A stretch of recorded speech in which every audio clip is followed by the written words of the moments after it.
जी नमस्कार, good evening to all of you. Welcome है आप सभी का। एक बार बस चेक कर लीजिए मेरी ऑडियो वीडियो ठीक है क्या, जल्दी से।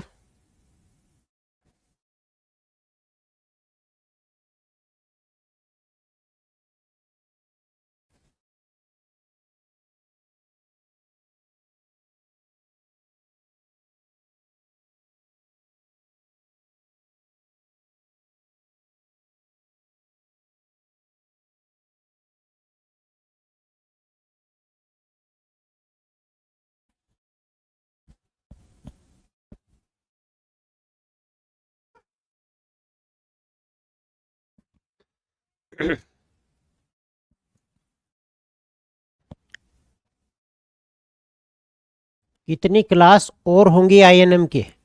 वेरी गुड भाई, शाबाश।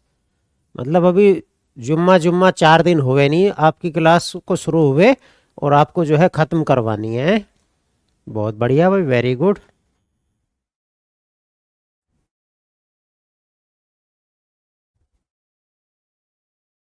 कल पार्टी मना रहा था मैं। अच्छा जी, कहाँ मनाई पार्टी मैंने? चलो आ जाओ, एक बार ये बताओ क्या पढ़ रहे थे हम लास्ट में? याद है क्या, क्या पढ़ रहे थे लास्ट में? ये मुझे पीडीएफ देखनी पड़ेगी कि लास्ट में क्या पढ़ा था।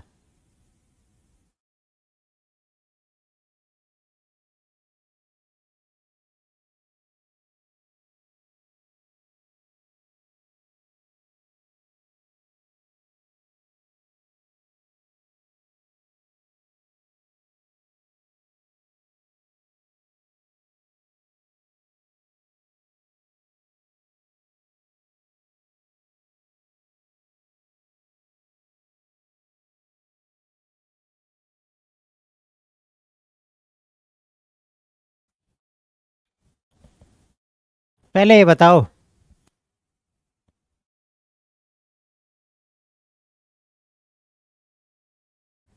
ब्लू शर्ट में अच्छा दिख रहा हूँ मैं? चलो थैंक यू। ये बताओ लास्ट क्लास में हमने क्या पढ़ा था? हम्म।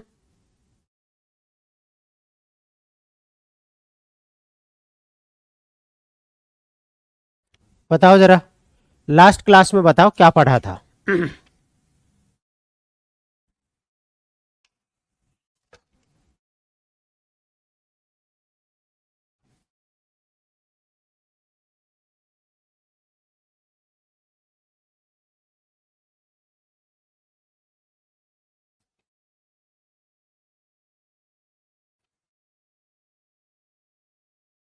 गेट बंद कर देना बेटा।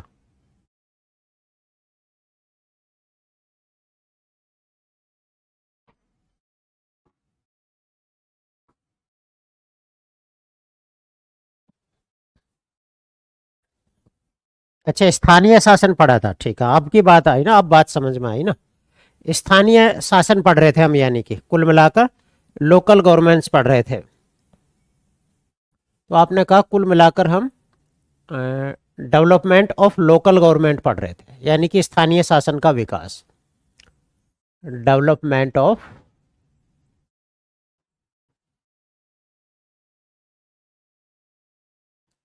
Local government,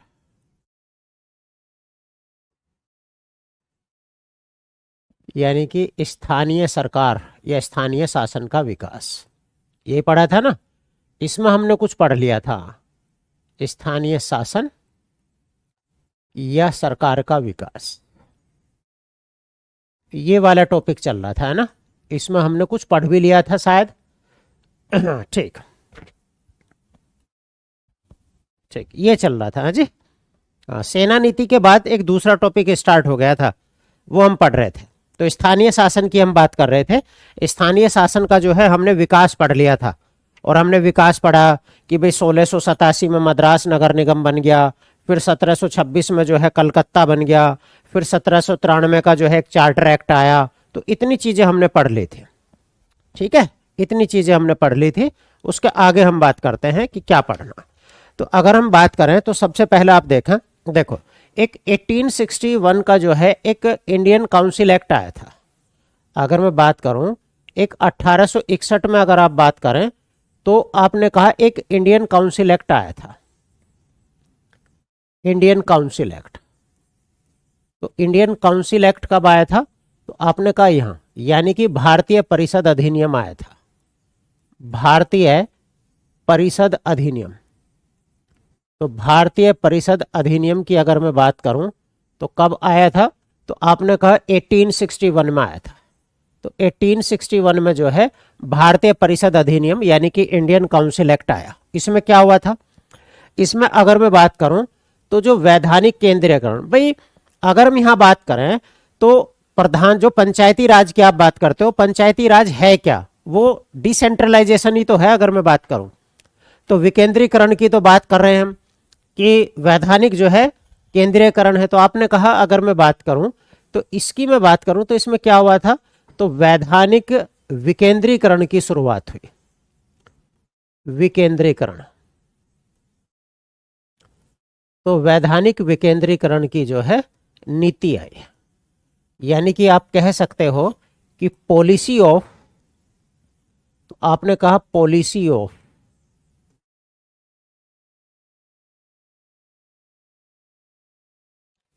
statutory decentralisation.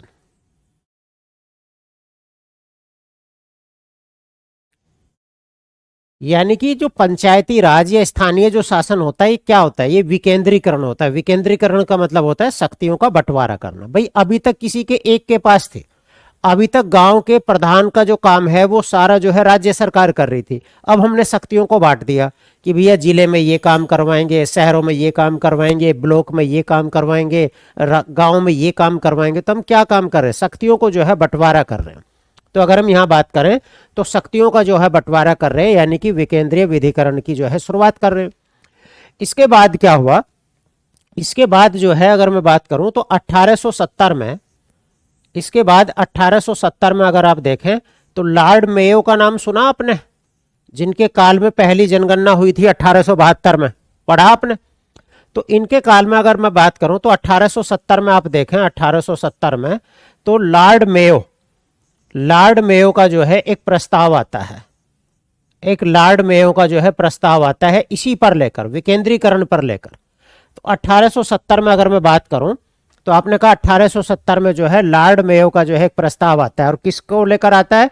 तो आपने कहा इसी को लेकर आता है जिसे आप बोलते हो विकेंद्रीकरण को लेकर।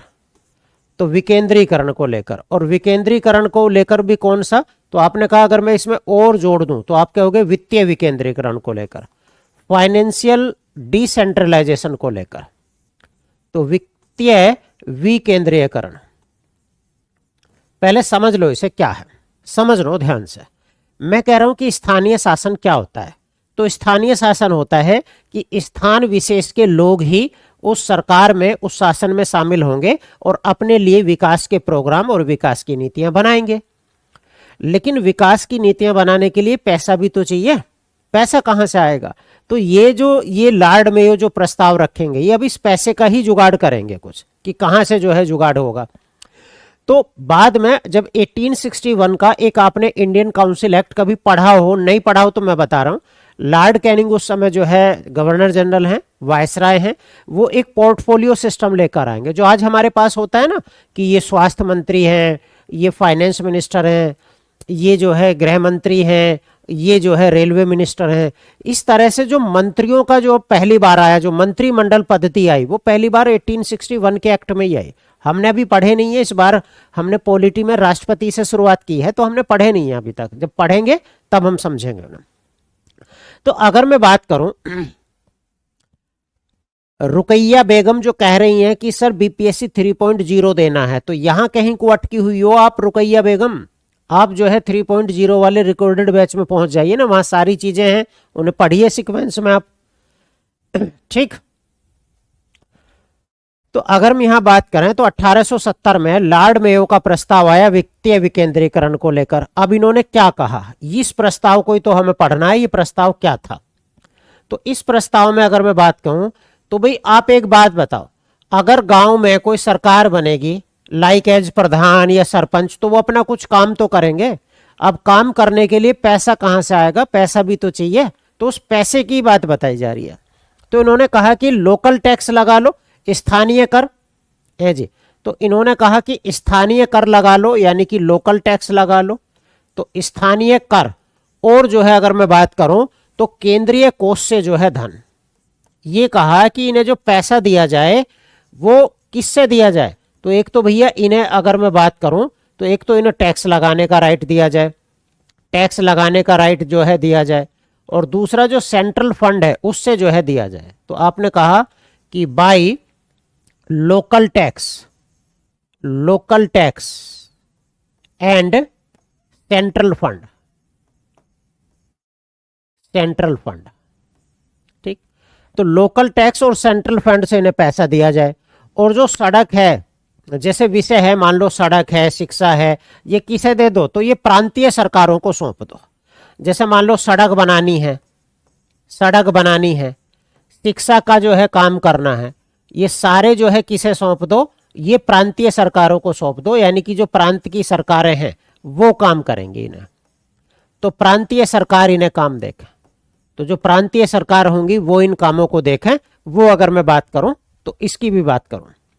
दूसरा अगर मैं बात करूं तो 1871 में की बात करूं, या उसे छोड़ दो, उसकी कोई जरूरत नहीं है, उसकी कोई जरूरत नहीं, आपके मतलब का नहीं है, ठीक। तो कुल मिलाकर वित्तीय विकेंद्रीकरण का मतलब है कि भैया ये जो आप स्थान विशेष पर जो शासन की बात कर रहे हो उसके लिए पैसा कहां से आए। तो इन्होंने लॉर्ड मेयो ने एक प्रस्ताव रखा कि एक तो उन्हें टैक्स लगाने का राइट दे दो कि वो लोकल कुछ टैक्स लगा पाए, और दूसरा उन्हें कहां से काम आए, तो जो सेंट्रल फंड है उससे जो है उन्हें पैसा दिया जाए, और दूसरा जो सड़क और शिक्षा के जो काम होते हैं ये दे दो प्रांतीय सरकारों को, ये वो काम कर लेंगे बच्चे, ठीक। पॉलिटी की क्लास वीक में जो है 3 दिन होती हैं, अगर मैं बात करूं तो 3 दिन जो है पॉलिटी की क्लास होती है, ठीक। इसके बाद 1882 में आते हैं लॉर्ड रिपन। इसके बाद कौन आते हैं, 1882 में अगर मैं बात करूं तो लॉर्ड रिपन आते हैं। तो 1882 में लॉर्ड रिपन, और ये जो लॉर्ड रिपन है इन्हीं को भारत में स्थानीय स्वशासन का जो है जनक माना जाता है।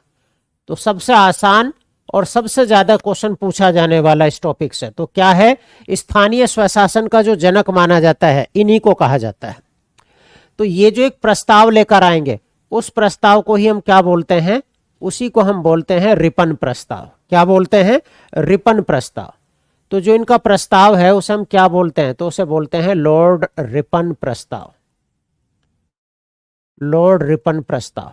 और ये प्रस्ताव कब आता है, 1882 में। और इसीलिए जो है इन्हें क्या कहा जाता है, इन्हें फादर ऑफ लोकल गवर्नमेंट कहा जाता है, यानी कि father of local self government. तो father of local self government, local self government.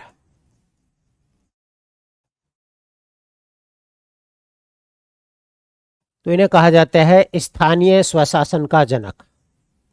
तो भारत में जो स्थानीय शासन का या स्थानीय जो है स्वशासन का जो जनक कहा जाता है, पापा कहा जाता है, वो इन्हीं को कहा जाता है। तो स्थानीय स्वशासन का जो जनक माना जाता है वो इन्हीं को कहा जाता है, ठीक है, इन्हीं को कहा जाता है। और इन्होंने क्या कहा कि स्थानीय स्वायत्त संस्थाओं का विकास करो। एक तो इन्होंने ये बात कही कि जो स्थानीय स्वायत्त संस्थाएं हैं उनका विकास करो। स्थानीय स्वायत्त संस्थाएं, जैसे आज की अगर मैं बात करूं, जैसे ग्राम पंचायत हैं, नगर पालिकाएं हैं, जो जिला पंचायत हैं, ब्लॉक पंचायतें हैं, तो स्थानीय स्वायत्त, स्वायत्त का मतलब क्या होता है, जो खुद फैसले ले सकें। तो स्थानीय स्वायत्त संस्थाओं का जो है विकास करो, संस्थाओं का विकास करो, इन्होंने ये कहा। और इन्होंने ये कहा कि जो लॉर्ड मेयो का प्रस्ताव था, जो लॉर्ड मेयो का प्रस्ताव था उसे लागू करो। लॉर्ड मेयो का जो प्रस्ताव था, लॉर्ड मेयो का जो प्रस्ताव था को लागू करो, इन्होंने ये बात कही। तो कुल मिलाकर भारत में जो स्थानीय स्वशासन का जो जनक माना जाता है वो इन्हीं को कहा जाता है। हंटर कमीशन, हंटर कमीशन अलग बात है, हंटर कमीशन आया इसी समय में लेकिन वो अलग है, वो शिक्षा से रिलेटेड है। हंटर कमीशन 2 दिखते हैं आपको, एक हंटर कमीशन दिखता है जो शिक्षा के लिए है, और एक हंटर कमीशन दिखता है आपको जो जलियांवाला बाग हत्याकांड की जांच के लिए है। तो 2 हंटर कमीशन दिखते हैं, ठीक। तो अगर मैं बात करूं तो लॉर्ड मेयो ने यह कहा कि भैया अगर स्थानीय स्वायत्त संस्थाओं को जो है विकास कर दिया जाए और जो लॉर्ड मेयो ने जो सिफारिश दी है उन्हें लागू कर दिया जाए। तो जब गवर्नर जनरल बनकर आए लॉर्ड रिपन तो इन्होंने ये दोनों काम किए, इसीलिए भारत में स्थानीय शासन का जो जनक कहा जाता है वो इन्हीं को कहा जाता है। अगर आपसे कभी पंचायती राज का गठन पूछ लें तो फिर बलवंत राय मेहता को कहा जाता है। पंचायती राज का जो गठन हुआ वो आपको पता होगा, जब हमारा देश आजाद हुआ तो 1952 के आसपास जो है सामुदायिक विकास कार्यक्रम शुरुआत किए गए, तो वो सफल नहीं हो पाए। तो पंडित जवाहरलाल नेहरू जी जो हमारे देश के पहले प्रधानमंत्री थे, उन्होंने ये कहा कि यार कैसे इन्हें सफल बनाया जाए, इसके लिए एक समिति बनाई, बलवंत राय मेहता समिति। तो बलवंत राय मेहता समिति ने कहा कि सामुदायिक विकास कार्यक्रम को अगर सफल बनाना चाहते हो तो आप 3 लेवल का जो है पंचायती राज शुरू कर दो। 3 लेवल का कहा कि सबसे निचले स्तर पर गांव में होना चाहिए जिसे ग्राम पंचायत बोलते हैं, फिर ब्लॉक पर होना चाहिए जिसे पंचायत समिति बोलते हैं, और फिर जिले पर होना चाहिए जिसे जिला विकास परिषद या जिला पंचायत बोलते हैं। वहां उन्होंने ये बात कही है। ठीक है। Poverty and un-British rule in India, वो तो आप पढ़ चुके हो उन चीजों को, तो मैं बता चुका हूं आपको। वो तो जो है किसने लिखी थी, तो दादा भाई नौरोजी के द्वारा लिखी गई थी। ठीक है। चलो अब हम बात करते हैं, एक आयोग बनेगा जिसे विकेंद्रीकरण पर जो है आयोग बोलते हैं। एक कमीशन बनेगा 1908 में। तो अगर मैं बात करूं, एक विकेंद्रीकरण पर जो है राजकीय आयोग बनेगा। विकेंद्रीकरण पर, विकेंद्रीकरण पर अगर मैं बात करूं, एक राजकीय आयोग बनाएगा और वो क्या सिफारिशें देगा, इंपॉर्टेंट नहीं है लेकिन मैं पढ़ा रहा हूं इसे ताकि जो है आपको एक सीक्वेंस में याद रहे कब क्या हुआ। पर एक राजकीय आयोग, पर एक राजकीय आयोग, और ये कब बना था, तो 1908 में। तो विकेंद्रीकरण पर अगर मैं बात करूं तो एक राजकीय आयोग बना 1908 में। ठीक है, 1908 में एक राजकीय आयोग बना। अब इस राजकीय आयोग में अगर मैं बात करूं तो क्या होता है, स्वायत्त का मतलब होता है, अमृता गोंड, तो स्वायत्त का मतलब क्या होता है। 1901 क्या बताया था नेहा, 4.0 में 1901 बताए, क्या 1901 बताया ये तो बताओ आप। है जी,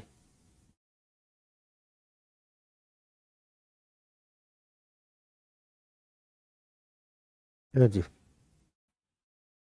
तो स्वायत्त का मतलब होता है जब आप अपने फैसले लेने के लिए स्वतंत्र हो। जैसे हम कई बार बोलते हैं ना कि यूपीएससी एक स्वायत्त संस्था है, सीबीआई को जैसे कह देते हैं, कभी कभी आरोप लगता है कि ईडी और सीबीआई स्वायत्त हैं, सरकार का उसमें इंटरफेयर नहीं है। तो स्वायत्त का मतलब क्या होता है, जो अपने फैसले लेने में स्वतंत्र हो, उन्हीं को बोलते हैं।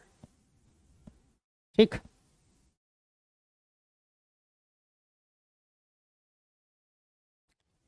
एक बच्चा नेहा जो कह रही है कि 4.0 में जो है 1901 बताए थे, वो क्या बताए थे ये तो बताओ।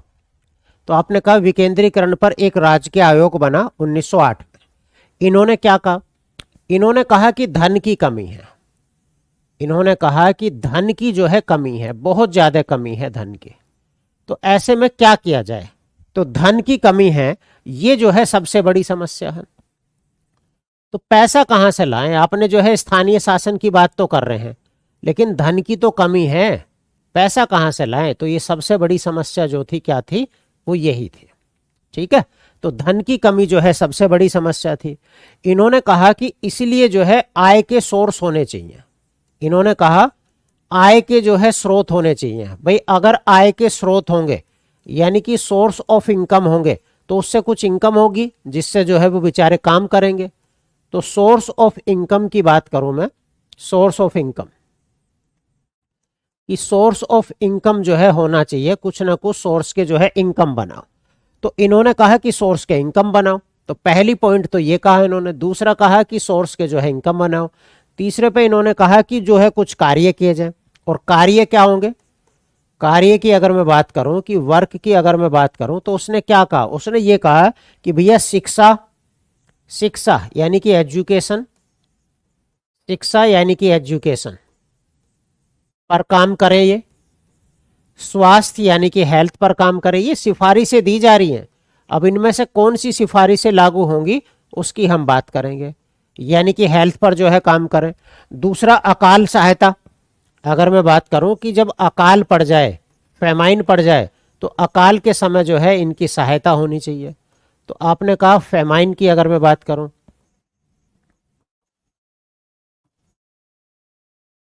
कि हेल्प, तो इन्होंने ये सिफारिश जो है ये कर रहे हैं कि ऐसा जो है होना चाहिए। ठीक है, तो अकाल सहायता की हम बात कर रहे हैं, फेमाइन हेल्प की बात कर रहे हैं।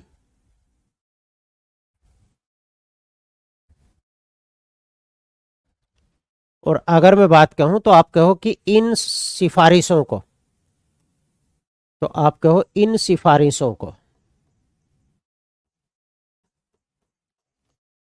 इन सिफारिशों को सीमित रूप में, इन सिफारिशों को सीमित रूप में 1918 में लागू कर दिया गया।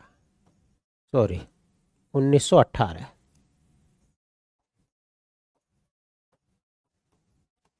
एक तो ये टॉपिक ऐसे हैं जिन्हें आप बहुत कम पढ़ते हो, बहुत कम पढ़ते हो। मैंने सोचा कि इस बार मैं पढ़ा दूं इन्हें, इस बार मैं इन्हें पढ़ा दूं, पिछली बार में मैंने नहीं पढ़ाया था ये। तो इन सिफारिशों को जो है सीमित रूप में 1918 में जो है लागू कर दिया। ठीक।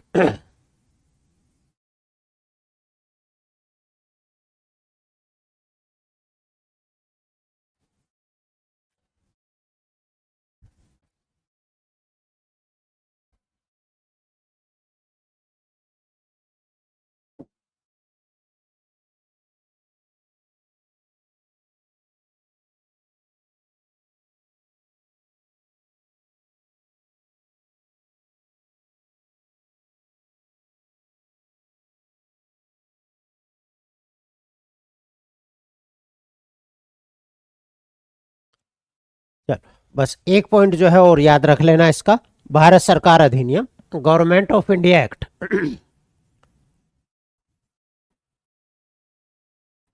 गवर्नमेंट ऑफ इंडिया एक्ट, तो गवर्नमेंट ऑफ इंडिया एक्ट 1919, यानी कि इसे आप कहोगे भारत सरकार अधिनियम, भारत सरकार अधिनियम। बस इसमें एक पॉइंट आपको याद रखना, ठीक है, ये पॉलिटी में पढ़ेंगे वहां जब आप जानोगे भारत सरकार अधिनियम। पॉलिटी में तो बहुत पॉइंट पढ़ने हैं इसमें, लेकिन यहां बस आप एक याद रखना कि जो ये स्थानीय स्वशासन है इसे हस्तांतरित विषय बना दिया। जो स्थानीय स्वशासन है, स्थानीय स्वशासन को, स्थानीय स्वशासन को हस्तांतरित विषय बना दिया, हस्तांतरित विषय। और हस्तांतरित विषय का मतलब है ट्रांसफर्ड, ट्रांसफर्ड सब्जेक्ट बना दिया। और कौन देखेगा, किसे जो है कर दिया, बना दिया। तो स्थानीय स्वशासन जो है हस्तांतरित विषय। और हस्तांतरित विषय का अगर मैं बात करूं तो प्रांतीय सरकारें के हिस्से में आ गया ये, प्रांतीय सरकार। तो यानी कि जो प्रोविंशियल गवर्नमेंट होंगी, जो प्रांतों की सरकारें होंगी, वो करेंगे। ठीक, वो जो है इस काम को देखेंगे। और इसमें ऐसा कुछ नहीं है। 1935 के अधिनियम में भी आया, लेकिन कुछ नहीं आया ऐसा जो खास चीज जो आपको पढ़ा पागा। ठीक। और आज़ादी के बाद अगर आप देखें, आज़ादी के बाद, तो आज़ादी के बाद अगर मैं बात करूं, आज़ादी के बाद, तो आज़ादी के बाद क्या हुआ था आपको पता? आदि के बाद जो है पंचायतों का गठन कहाँ आपको मिलता है? तो जो पंचायतों का जो गठन मिलता है वो कहाँ मिलता है आपको पंचायतों का गठन? तो आर्टिकल 40 में मिलता है, आर्टिकल 40 में। तो आर्टिकल 40 की अगर मैं बात करूं, यानी कि जो डीपीएसपी है, डीपीएसपी नीति निदेशक तत्व, तो नीति निदेशक तत्वों की अगर हम बात करें, नीति निदेशक तत्व,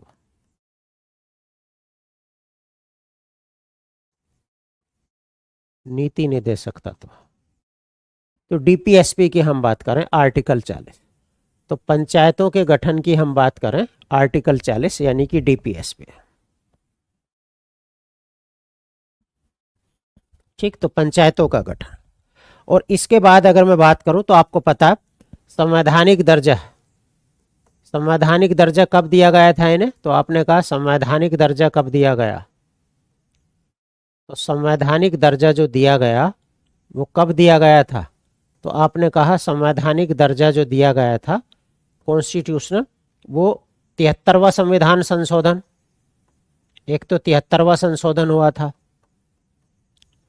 और जो है एक 74वां संविधान संशोधन हुआ था। और 73वें और 74वें संशोधन से क्या रिलेटेड है, इससे हम बात करें तो ग्राम पंचायतें यानी कि पंचायत रिलेटेड है, तो आपने कहा पंचायतें, पंचायती राज, ये पंचायती राज से रिलेटेड है और ये नगर पालिकाओं से रिलेटेड है।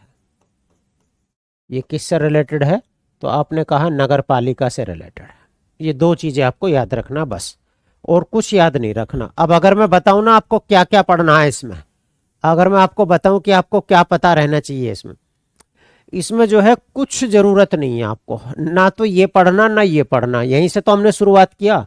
बस आपको ये एक पॉइंट ये याद रह जाए कि स्थानीय स्वशासन का जनक किसे कहा जाता है, बाकी यहां से कोई क्वेश्चन नहीं पूछा जाएगा, ठीक, लेकिन बताना पड़ता है स्थानीय स्वशासन का जनक कौन है, बस ये चीज आपके याद रह जाए। बाकी जो क्वेश्चन पूछे जाएंगे ना वो पॉलिटी में हम पढ़ेंगे, वहां से क्वेश्चन पूछे जाएंगे और यहां से कुछ नहीं पूछा जाता।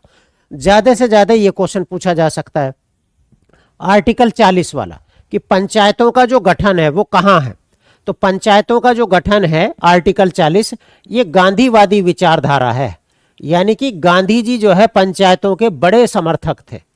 तो गांधीवादी विचारधारा की अगर मैं बात करूं तो वो आपको आर्टिकल 40 में दिखाई देती है, और आर्टिकल 40 में जो है ये कहा गया था कि ग्राम पंचायतों का गठन करने का सरकारों को निर्देश दिया गया था, निर्देश दिया गया था सरकारों को ग्राम पंचायतों के गठन का। बाकी अगर मैं यहां से बात करूं तो कोई इंपॉर्टेंट नहीं है आपके लिए।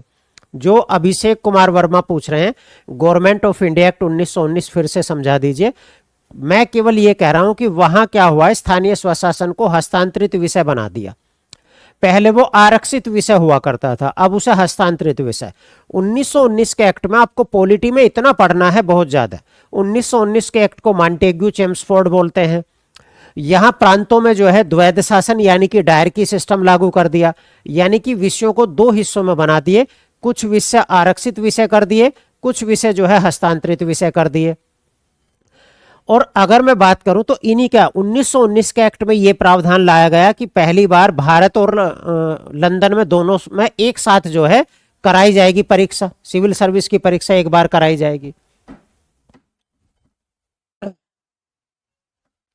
वो अपना अपना जो है अपनी अपनी समझ है। रणजीत कुमार जो पूछ रहे हैं अपनी अपनी समझ है, उनकी समझ जो कहती है वो बताते हैं। मेरी जो समझ है, मैंने पिछले 10-15 सालों से जो पढ़ा है, मेरी समझ वो बताती है, ठीक है। तो उन्होंने जो है ऐसा पढ़ा होगा कि इस देश की समस्या की जड़ वो है, मैंने ये पढ़ा है कि इस देश को बेहतर बनाने में उनका भी बड़ा योगदान माना जाता है। तो हर व्यक्ति पर डिपेंड करता है।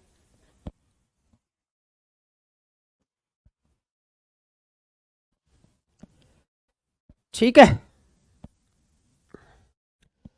तो आजकल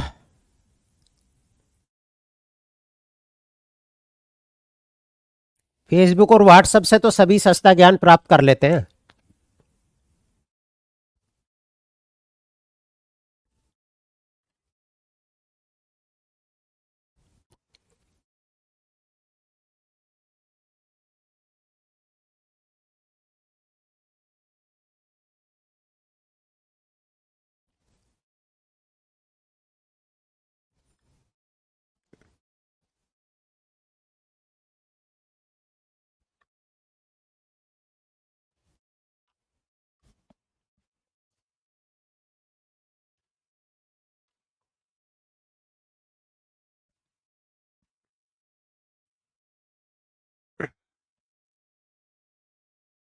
गरिमा चौहान जो आरक्षित और हस्तांतरित विषय पूछ रही है ना, ये तो पॉलिटी में ही समझाया जाएगा आपको, मतलब विषयों को तोड़ दिया।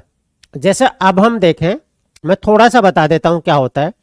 अब जब आप देखते हो तो विषयों को, जब आप 7वीं अनुसूची पढ़ते हो तो हमने 3 हिस्सों में जो है बांट रखा उसे। एक होती है सेंट्रल लिस्ट, यूनियन लिस्ट, जिस पर भारत सरकार काम करेगी, एक होती है स्टेट लिस्ट जिस पर राज्य सरकार काम करेगी, एक होते हैं समवर्ती सूची कॉन्करेंट लिस्ट जिस पर जो है दोनों काम करते हैं। जैसे मान लो शिक्षा की हम बात करें तो शिक्षा पहले कहाँ हुआ करता था, राज्य सूची में हुआ करता था। 42वें संशोधन से हमने समवर्ती सूची में डाल दिया, अब उस पर राज्य भी कानून बना सकता है और भारत सरकार भी कानून बना सकती है। ऐसे ही जो है 1919 के एक्ट में क्या हुआ था, हमने विषयों को दो हिस्सों में बांट दिया। कुछ हस्तांतरित विषय बना दिए कि भैया ये शिक्षा पर कौन काम करेगा, पुलिस पर कौन काम करेगा, एजुकेशन पर कौन काम करेगा, टैक्स पर कौन काम करेगा, सड़क पर कौन काम करेगा, पुलिस पर कौन काम करेगा। तो ये हमने ऐसे दो हिस्सों में विषय बांट दिए, हस्तांतरित विषय अलग बना दिए और आरक्षित विषय अलग बना दिए। हस्तांतरित विषयों पर जो काम करेंगे वो जो है गवर्नर और जो है उनकी कार्यकारिणी परिषद करेगी, एक पे गवर्नर और उनके जो है मंत्री परिषद काम करेंगे। तो इस तरह से जो है हमने विषयों को दो हिस्सों में बांट दिया, यानी कि कौन से विषय पर कौन कानून बनाएगा, कौन से विषय पर कौन काम करेगा, इसे हम बोलते हैं। हाँ जी, सिविक्स को ही पॉलिटी बोलते हैं। ठीक है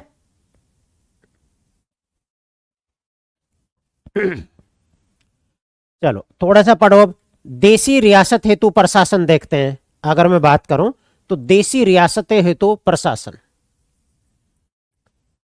देशी रियासतों, देशी रियासतों हेतु प्रशासन, यहां से ये इंपॉर्टेंट है आपके लिए। यहां दो क्वेश्चन हैं जो आपसे बहुत इंपॉर्टेंट पूछते हैं। तो आपने कहा administration, administration, administration for princely state,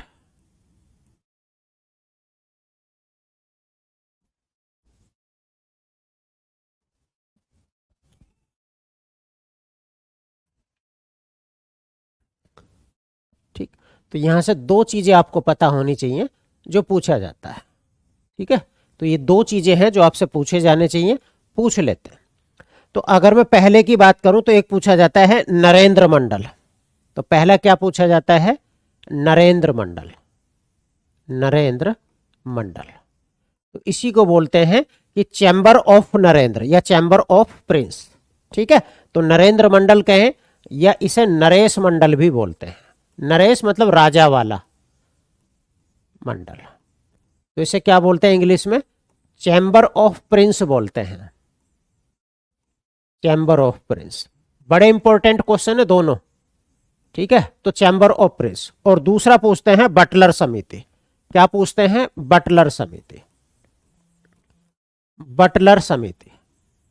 तो दोनों बड़े इंपॉर्टेंट हैं, दोनों को जानते हैं। क्या है, एक एक लाइन में, बस ज्यादा नहीं, बस एक एक लाइन में दोनों को जानते हैं कि नरेंद्र मंडल या जो है नरेश मंडल क्या है।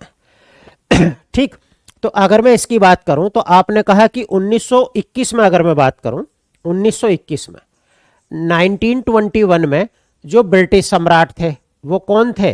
तो आपने कहा ब्रिटिश सम्राट तो जॉर्ज पंचम थे।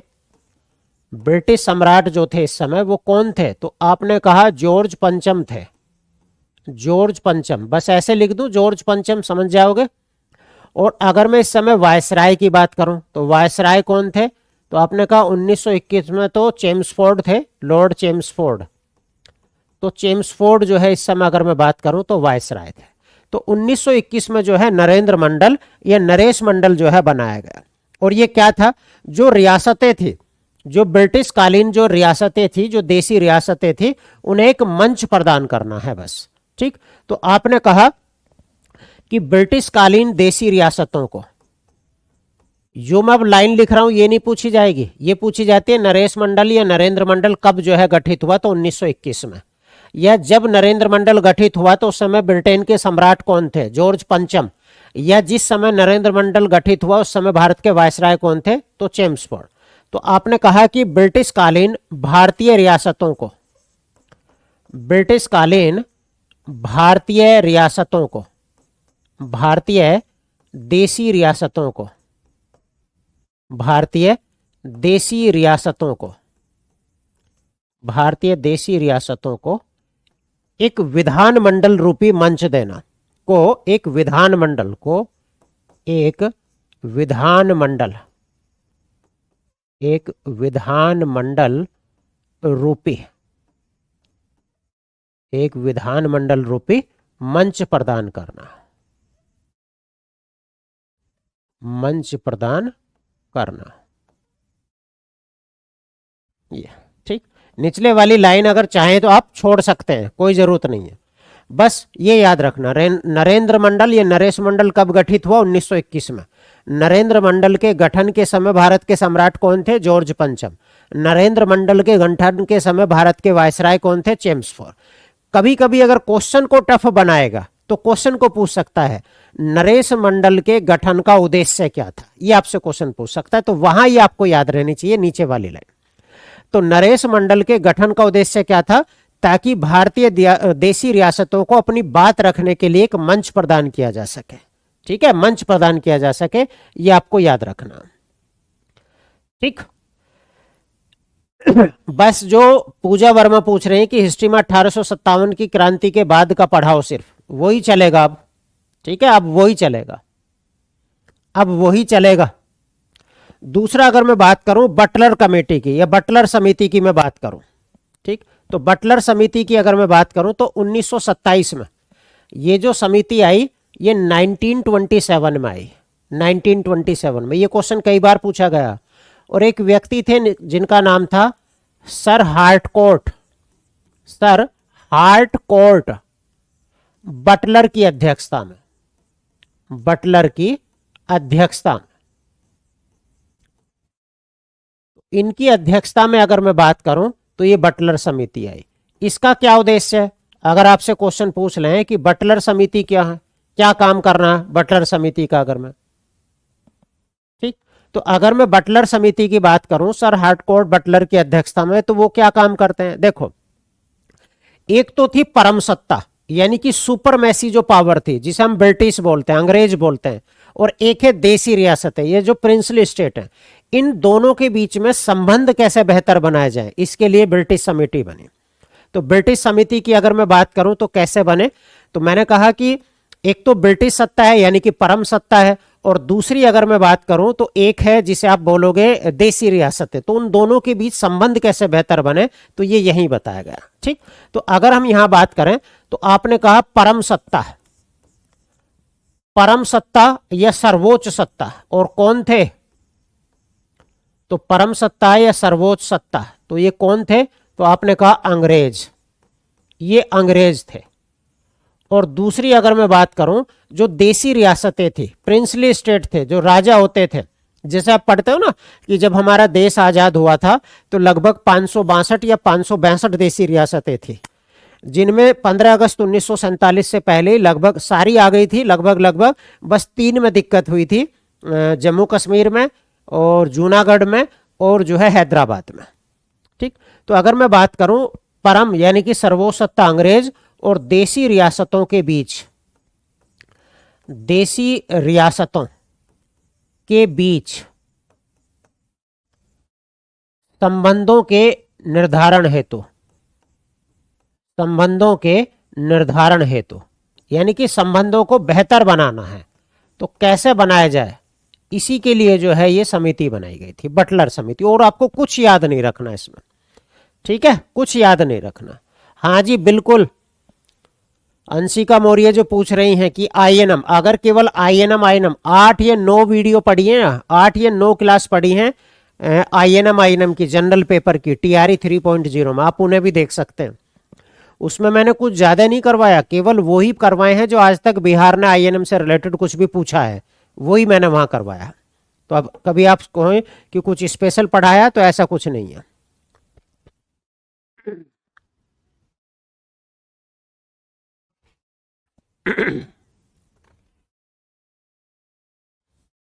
चलो आगे बढ़े।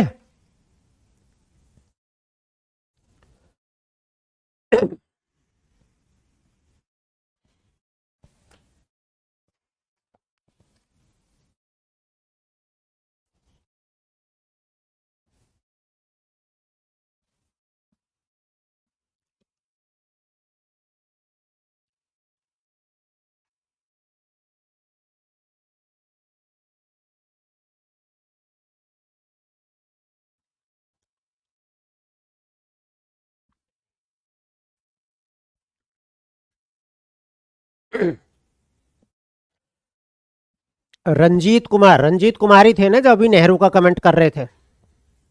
ठीक है, गौतम बुद्ध को सुना है आपने कभी? हाँ जी, गौतम बुद्ध को सुना? गौतम बुद्ध क्या कहते थे? किसी बात को इसलिए सही ना माने कि वो मैंने कही है, अपने विवेक से भी जांच करें। ठीक, तो जब कोई हमारे स्वतंत्रता सेनानियों का या प्रधानमंत्रियों की जो बात करते हैं, स्पेशली जब पंडित जवाहरलाल नेहरू, पिछले 10 साल से अगर किसी प्रधानमंत्री को सबसे ज्यादा गाली दी जा रही है तो नंबर 1 पे जो है जवाहरलाल नेहरू ही है।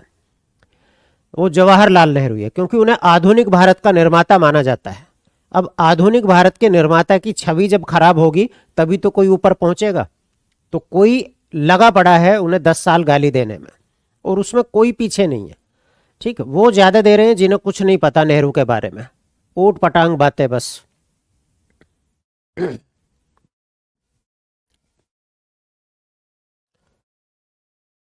चलो आगे बढ़ते हैं, थोड़ी सी मेन पॉइंट पढ़ते हैं ब्रिटिश लीगल सिस्टम में।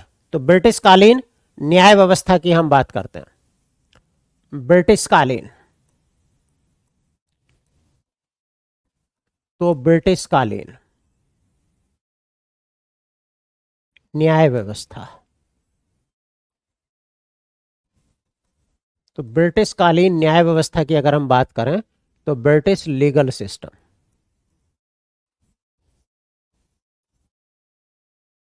ब्रिटिश लीगल सिस्टम,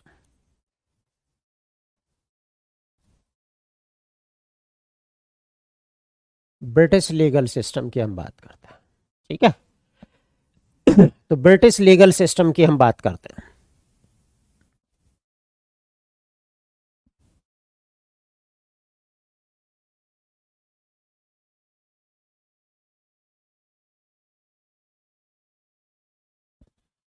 तो आपने कहा ब्रिटिश कालीन न्याय व्यवस्था की बात करें या ब्रिटिश लीगल सिस्टम की बात करें, तो इसमें हम जो खास खास बातें हैं वो पढ़ेंगे बस, और कुछ नहीं पढ़ेंगे। ठीक है, तो कुछ खास खास जो है पढ़ लेते हैं, जो खास खास पूछते हैं हमसे। बाकी किसी चीज की जो है जरूरत नहीं है कि हम वो पढ़ें या वो पढ़ें। ठीक है।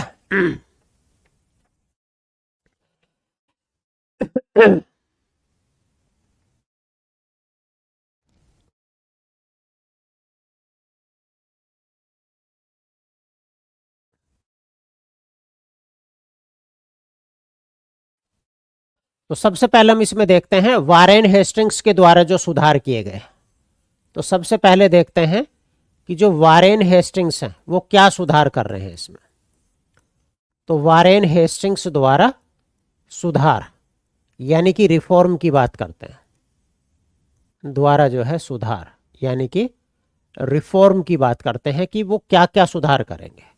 तो वारेन हेस्टिंग्स जो है क्या क्या सुधार करते हैं, और वारेन हेस्टिंग्स की अगर मैं बात करूं तो ये मान के चलो 1772 से 85 के बीच में आप देखें तो उनके द्वारा जो है क्या क्या सुधार किए जाते हैं। ठीक है, एक एक दो क्वेश्चन पूछ लेते हैं क्या क्या सुधार किए जाते हैं अगर मैं इनकी बात करूं।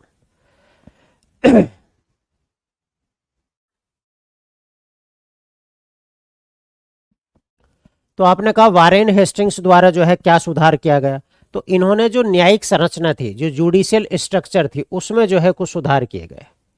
न्यायिक संरचना, तो न्यायिक संरचना की अगर मैं बात करूं तो इन्होंने क्या बात कही, तो इनकी हम बात करते हैं जुडिशियल स्ट्रक्चर। तो जुडिशियल स्ट्रक्चर की बात करते हैं, यानी कि न्यायिक संरचना की बात करते हैं। तो न्यायिक संरचना में ये क्या कह रहे हैं कि भैया एक तो जो है, एक जो है सदर दीवानी होगी और दूसरा फौजदारी। फौजदारी समझते हो आप क्या होता है? एक की हम बात करें तो सदर दीवानी। सदर दीवानी क्या मतलब होता है सदर दीवानी का? कोई बच्चे बताए क्या मतलब होता है सदर दीवानी? हिंदी में भी सदर दीवानी ही बोलते हैं। ठीक है, इसका मामला होता है, दीवानी का मामला होता है जो टैक्स वगैरह से रिलेटेड मामले होते हैं। तो सदर दीवानी की अगर मैं बात करूं तो ये सदर दीवानी जो अदालत थी ये कहाँ होती थी, तो ये कलकत्ता में होती थी। कहाँ होती थी? कलकत्ता में। अगर मैं बात करूं तो आपने कहा कैलकाटा में जो है सदर दीवानी अदालत होती थी। इनके पर जो है किसका देखरेख होता था, तो जो बंगाल का गवर्नर था वो इस पर देखरेख करता था। तो बंगाल गवर्नर जो होता था वो इन पर जो है देख रेख करता था, बंगाल गवर्नर। तो ये याद रखना आपको, बंगाल गवर्नर जो है देख रेख करता था। ठीक है। दूसरा, उधर अगर मैं बात करूं तो सदर फौजदार होता था। इधर अगर मैं बात करूं तो सदर फौजदार होता था। फौजदार क्या होते हैं? जो क्रिमिनल मामले होते हैं। तो सदर फौजदार की अगर मैं बात करूं, जो निजामत की बात करें, निजामत यानी कि प्रशासन से रिलेटेड, निजामत ये वाले, और सदर फौजदार ये यानी कि क्रिमिनल मामले देखते थे। दीवानी का मतलब है घरेलू मामले देखते थे। तो घरेलू मामले देखें, दीवानी का मतलब आप अभी भी पढ़ते होंगे कि एक सिविल मामले होते हैं, एक दीवानी मामले होते हैं, एक क्रिमिनल मामले होते हैं, यानी कि फौजदारी मामले होते हैं। ठीक है। किसी की दीवानी होगी नहीं है, ये दीवानी अलग चीज है। तो दीवानी का मतलब जो सिविल मामले होंगे, जो घरेलू मामले होंगे, जो टैक्स वगैरह से रिलेटेड हो या घरेलू मामले से। और क्रिमिनल मामले जो है अलग होते हैं। क्रिमिनल मामले जो फौजदारी मामले। तो आपने कहा जैसे सदर दीवानी थी, ये कलकत्ता में काम करती थी, और कलकत्ता में किसकी देखरेख में काम करती थी? बंगाली गवर्नर की देखरेख में काम करती थी। किसकी देखरेख में? बंगाली गवर्नर की देखरेख में जो है काम करती थी। ठीक। दूसरा अगर मैं बात करूं तो मुर्शिदाबाद में ये जो सदर फौजदार हुआ करती थी, ये कहां हुआ करती थी? तो मुर्शिदाबाद में। तो मुर्शिदाबाद में जो है ये काम करती थी। और जैसे यहां जो है कौन काम करता था? तो नायब नाजिम, नायब नाजिम की देखरेख में जो है ये काम किया करते थे, नायब नाजिम की देखरेख में। यहाँ सदर दीवानी है। यहाँ अगर मैं बात करूं तो बंगाल गवर्नर जनरल की देख में यहाँ नायब नाजिम। जैसे आप कई बार पढ़ते हो कि जब दूसरी बक्सर युद्ध हुआ था 1764 में, और उसके बाद अगर मैं बात करूं तो इलाहाबाद की संधि हुई थी। तो इलाहाबाद की संधि के बाद बंगाल में द्वैध शासन लागू हुआ था। तो दीवानी राइट किसे मिल गए थे? जो बिहार वाले क्षेत्र में है वो राजा सिताब राय को मिले थे, और जो बंगाल वाले क्षेत्र में मुर्शिदाबाद में अगर आप देखें तो वो उसे मिले थे। क्या नाम था उनका? नाम भूल गया मैं, किन्हें मिला था बताना जरा एक बार। बिहार वाले क्षेत्र में राजा सिताब राय थे, और मुर्शिदाबाद में जो थे उनका नाम मुझे याद नहीं आ रहा, क्या नाम था? मुर्शिदाबाद में रहकर काम करते थे, वो नायब नाजिमी तो थे, वो नायब नाजिमी थे। ठीक है ना। चलो आगे बढ़ते हैं।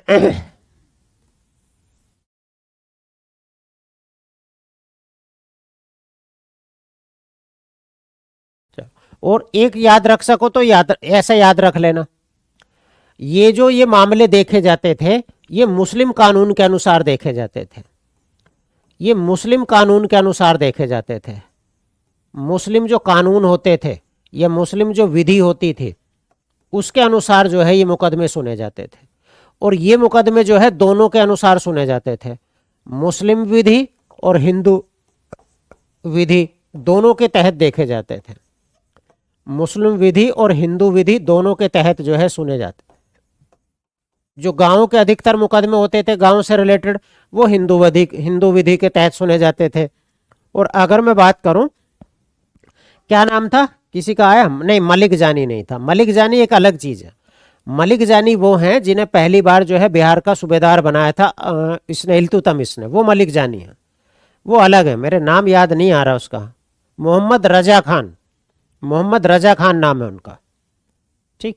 तो मोहम्मद रजा खान उनका जो है नाम है। राजा सिताब राय जो थे, जो बिहार के दीवानी मिली थी नीचे, और जो बंगाल यानी कि मुर्शिदाबाद में रहकर काम करते थे वो रजा खान थे, मोहम्मद रजा खान। ठीक।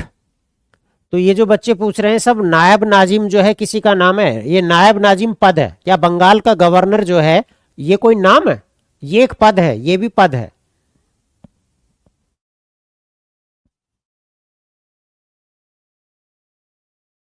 ठीक है। तो मोहम्मद रजा खान थे। चलो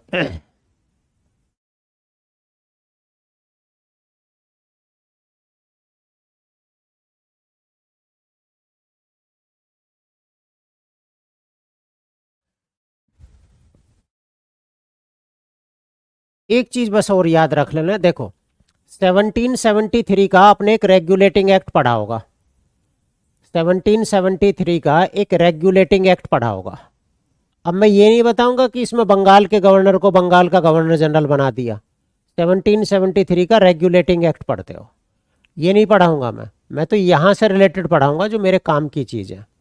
रेगुलेटिंग एक्ट, इसमें क्या हुआ था, इसमें ये हुआ था कि जो भी रिकॉर्ड होंगे अब उन्हें लिखित रूप में, लिखित रिकॉर्ड रखने की परंपरा की शुरुआत हुई। तो जो लिखित रिकॉर्ड रखने की परंपरा की शुरुआत हुई, लिखित रिकॉर्ड रखने की परंपरा की शुरुआत हुई, लिखित रिकॉर्ड रखने की परंपरा की शुरुआत, यहां आप देख दो शुरुआत। और क्या होगा, उनका जो है अंग्रेजी अनुवाद किया जाएगा। तो अगर मैं बात करूं तो जो लिखित रिकॉर्ड रखने की परंपरा की शुरुआत हुई और इनका जो है अंग्रेजी अनुवाद हुआ। तो यहां जो ये इंपॉर्टेंट है, 2 पॉइंट, अंग्रेजी अनुवाद। तो अंग्रेजी अनुवाद में अगर मैं बात करूं तो 2 पॉइंट इंपॉर्टेंट हैं। अब 2 पॉइंट जो इंपॉर्टेंट हैं वो कौन से इंपॉर्टेंट है ये समझो। एक तो जो है हिंदू लॉ था, हिंदू लॉ, इसका जो अंग्रेजी में अनुवाद हुआ, और एक जो है मुस्लिम लॉ था, मुस्लिम लॉ। तो जो इसका जो हिंदू लॉ का जो है अनुवाद हुआ, अंग्रेजी अनुवाद, वो किस नाम से जाना जाता है, एक code of Gentoo law, a code of Gentoo law, ये कहा जाता है ऐसा। तो ये याद रखना है, जो भी ये क्वेश्चन जो है इंपॉर्टेंट है यहां से। तो इसका जो हिंदू लॉ का जो अनुवाद किया गया अंग्रेजी में, तो इसका अनुवाद जो है किस नाम से जाना जाता है, एक कोड ऑफ जेंटू लॉ के नाम से जाना जाता है। तो एक कोड ऑफ जेंटू लॉ के नाम से जाना जाता है। और इसे क्या कहा जाता है, इसका जो अनुवाद है वो कोलब्रुक डाइजेस्ट कहा जाता है। तो इसे कहा जाता है कोलब्रुक डाइजेस्ट। तो कोलब्रुक डाइजेस्ट कहा जाता है इसे। तो ये बस 2 चीजें आपको याद रखने हैं कि जो हिंदू विधि का अंग्रेजी अनुवाद हुआ उसे क्या कहा जाता है, a code of Gentoo law. और जो मुस्लिम कानूनों का जो है अनुवाद किया गया उसे हम कोलब्रुक डाइजेस्ट बोलते हैं। क्या बोलते हैं, कोलब्रुक डाइजेस्ट बोलते हैं। तो ये आपको याद रखने, बस ये 2 चीज इंपॉर्टेंट है कि अंग्रेजों ने जो पहले से हमारे हिंदू कानून चले आ रहे थे उन्हें किस नाम से जो है अंग्रेजी में अनुवाद किया, a code of Gentoo law. और जो हमारे जो है मुस्लिम जो कानून चले आ रहे थे हमारे देश में, उसका किस नाम से जो है इन्होंने अंग्रेजी में अनुवाद किया, तो कोलब्रुक डाइजेस्ट के नाम से। ठीक है।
और एक बस कॉर्नवालिस कोड याद रख लेना, एक कॉर्नवालिस कोड याद रख लेना।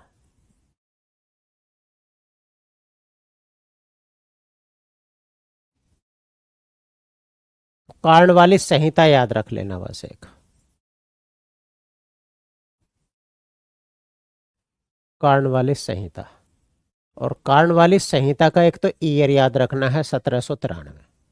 और कॉर्नवालिस संहिता में क्या हुआ था, शक्तियों का पृथक्करण हुआ था, सेपरेशन हुआ था, यानी कि इन्होंने शक्तियों को अलग अलग बांट दिया था, अलग अलग जो है बांट दिया था। ठीक। तो अगर मैं बात करूं, ये 4-5 पॉइंट रह रहे हैं, बस इसे जो है खत्म करते हैं, फिर उसके बाद में हम ये 1857 की क्रांति ये पढ़ना शुरू करेंगे। ठीक है। तो आपने कहा कॉर्नवालिस संहिता या 1793 की अगर मैं बात करूं, तो पहला पॉइंट जो इसमें याद रखेंगे, शक्तियों का पृथक्करण। तो शक्ति के पृथक्करण पर आधारित।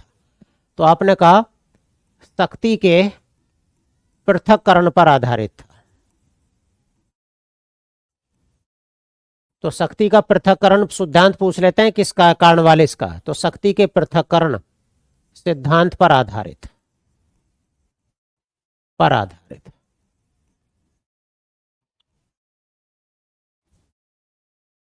अब शक्ति के पृथक्करण सिद्धांत की हम बात करें तो क्या कहोगे? Separation of power, separation of power. तो सेपरेशन ऑफ पावर की अगर मैं बात करूं, शक्ति के पृथक्करण सिद्धांत पर जो है आधारित, इन्होंने क्या काम किया? इन्होंने कर प्रशासन को तो अलग कर दिया, तो इन्होंने कर प्रशासन जो है अलग कर दिया और न्याय प्रशासन जो है अलग कर दिया। तो इसी चीज को हम बोलते हैं कि कर प्रशासन और न्याय प्रशासन जो है अलग अलग कर दिया। ठीक है, तो आपने कहा अलग अलग कर दिए, अलग अलग। पहले ये जुड़े हुए थे, अब जो है इन्होंने अलग अलग कर दिए। न्याय प्रशासन को अलग कर दिया और जो है जो दूसरा प्रशासन था न्याय प्रशासन और जो है कर प्रशासन, उन्हें दोनों को अलग अलग कर दिया। ठीक है, तो दोनों को जो है अलग अलग कर दिया। अगर मैं बात करूं, कर प्रशासन अलग और न्याय प्रशासन जो है इन्होंने अलग कर दिया। तो एक जो चीज को ये याद रखना। दूसरा ये याद रख सकते हैं कि इन्होंने जो है भारत में यूरोपीय न्याय पद्धति जो है लागू कर दी। तो भारत में जो है यूरोपीय न्याय पद्धति, यूरोपीय न्याय पद्धति लागू कर दी। अभी तक कौन सा चल रहा था? भारत वाले चल रहे थे। यूरोपीय न्याय पद्धति जो है लागू कर दी, यूरोपीय न्याय पद्धति लागू।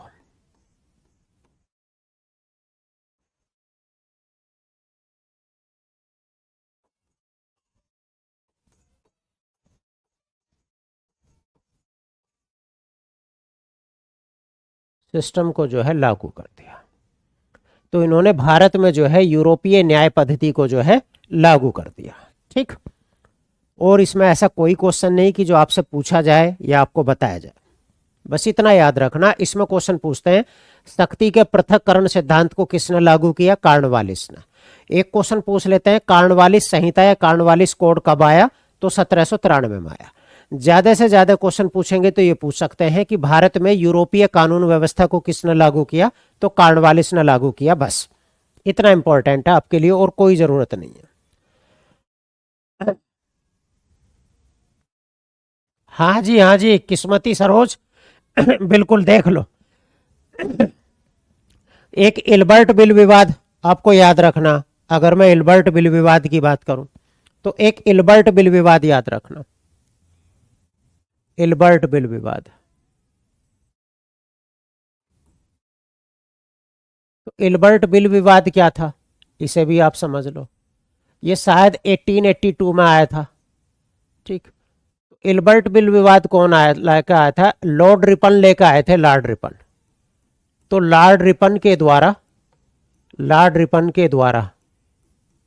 एक बिल लाया गया।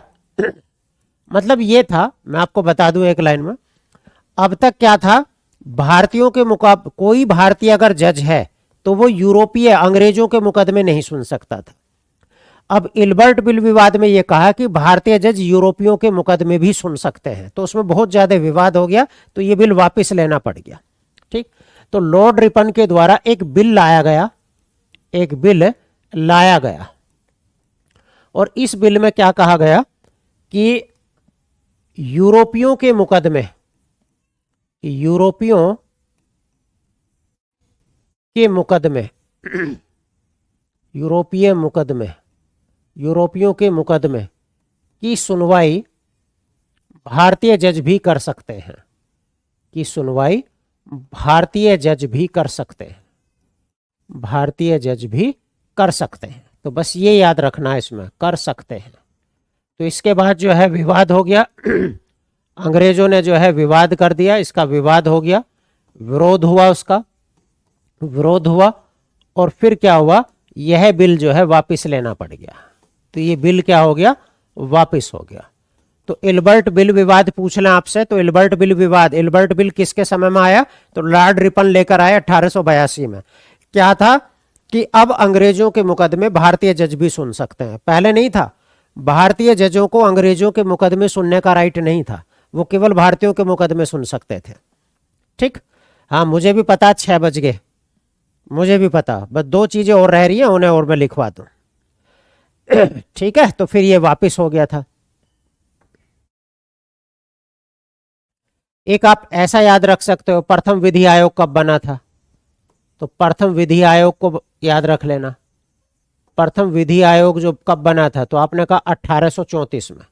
तो प्रथम विधि आयोग की अगर मैं बात करूं तो फर्स्ट लॉ कमीशन जो था, फर्स्ट लॉ कमीशन वो 1834 में बना था। फर्स्ट लॉ कमीशन वो कब बना था? तो आपने कहा 1834 में। और इसके अध्यक्ष कौन थे? अध्यक्ष जो है लॉर्ड मैकाले थे। तो अध्यक्ष की मैं बात करूं तो लॉर्ड मैकाले थे। तो लॉर्ड मैकाले आपको याद रखना, ये इसके अध्यक्ष थे। ठीक है, तो लॉर्ड मैकाले अगर मैं बात करूं तो ये इसके अध्यक्ष थे। ठीक है,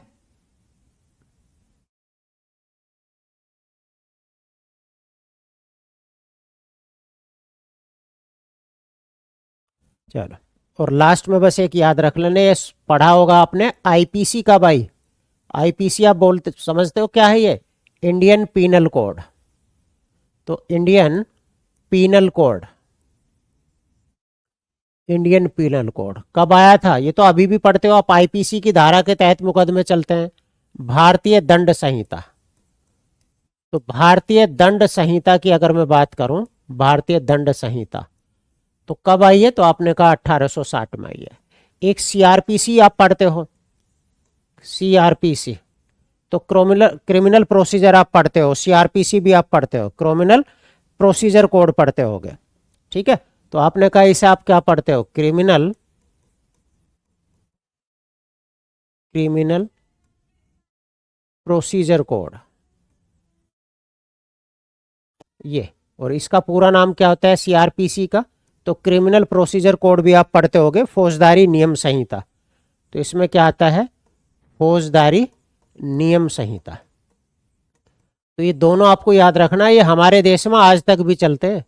सीआरपीसी अगर कोई बच्चा आप में पुलिस में या दरोगा की तैयारी करता हो, बिहार दरोगा की, तो ये आप पढ़ते होगे। ये 1861 में आई थी, तो 1861 में आई थी। और दोनों की समय जो वायसराय थे भारत के, वो वायसराय कौन थे? तो वायसराय जो है लॉर्ड कैनिंग थे। तो लॉर्ड कैनिंग जब जो है वायसराय थे, तो अगर मैं बात करूं उन्हीं के शासनकाल में आईपीसी आया और सीआरपीसी आया, बस। ठीक है, ये खत्म हो गए। अब इससे रिलेटेड जो है क्वेश्चन देखूंगा, अगर मुझे क्वेश्चन मिलते हैं तो क्वेश्चन देखूंगा मैं। ठीक है, इससे रिलेटेड जो है क्वेश्चन देखेंगे। वर्नाकुलर प्रेस एक्ट, आईयूसी इससे रिलेटेड नहीं है। वर्नाकुलर प्रेस एक्ट जो है प्रेस से रिलेटेड था, तो वो मैंने प्रेस में पढ़ लिया था। डेवलपमेंट ऑफ मॉडर्न प्रेस जब हमने पढ़ा था, समाचार पत्र पढ़ा था, तो वहां पढ़ लिया था हमने। ठीक है, ठीक है। सासू माँ को भी हेलो बोलो, साहिना प्रवीण। और सासू माँ अगर आपको पढ़ने की इजाजत दे रही हैं, पढ़ा रही हैं, तो ये बहुत बड़ी बात है, उन्हें सम्मान की नजर से देखना चाहिए। तो नमस्कार है ऐसी सासू माँ से जो अपनी बहू को जो है पढ़ाने के लिए प्रयास कर रही हैं।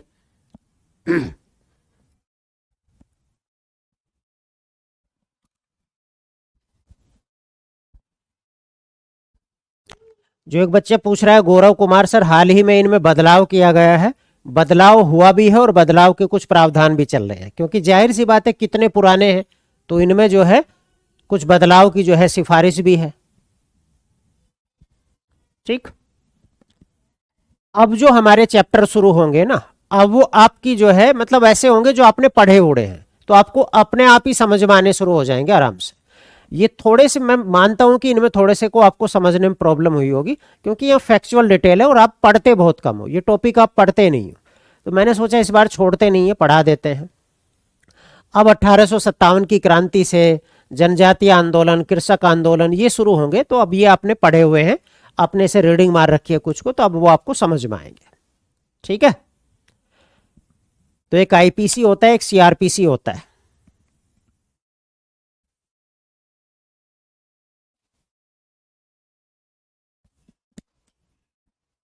ठीक, तो मिलते हैं, चलो कल मिलते हैं बच्चों। ओके, बाय बाय, टाटा, कल मिलते हैं।